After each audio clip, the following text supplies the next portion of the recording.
Hello, ఈ hot సమ్మర్లో అందులోనూ మామిడి పండ్ల సీజన్లో కూల్ లస్సీ చేయకపోతే ఎలా? సో ఈరోజు నేను చేసే రెసిపీ వచ్చేసి మ్యాంగో లస్సీ. ప్రాసెస్ చూద్దామా? ఇక్కడ నేను ఒక జార్లో 1 కప్పు మామిడి పండ్ల ముక్కలు, 1 కప్పు కర్డ్, ఇంకా 4 టేబుల్ స్పూన్ షుగర్ వేస్తున్నానండి. ఇది పౌడర్డ్ షుగర్, మీరు నార్మల్గా కూడా వేయొచ్చు. ఇక్కడ నేను 1 కప్పు వాటర్ పోస్తున్నానండి. వాటర్ పోసిన తర్వాత దాన్ని స్మూత్గా బ్లెండ్ చేసుకోవాలండి.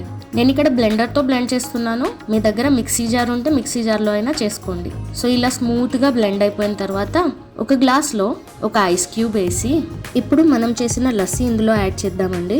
ఇక్కడ గార్నిష్ కోసం సన్నగా కట్ చేసిన మామిడి పండు ముక్కలు వేస్తున్నా. తర్వాత దీనిపై నుండి సన్నగా కట్ చేసిన డ్రై ఫ్రూట్స్ వేస్తున్నా అండి. మీరు ఇక్కడ ఏ నట్స్ అయినా వాడొచ్చు. నేను ఇక్కడ కాజు అండ్ బాదాం వాడుతున్నా. మీరు కావాలంటే ఐస్ క్రీమ్ కూడా వేసుకోవచ్చండి దీనిపైన, చాలా బాగుంటుంది. సో అంతేనండి, మన లస్సీ రెడీ అయిపోయింది.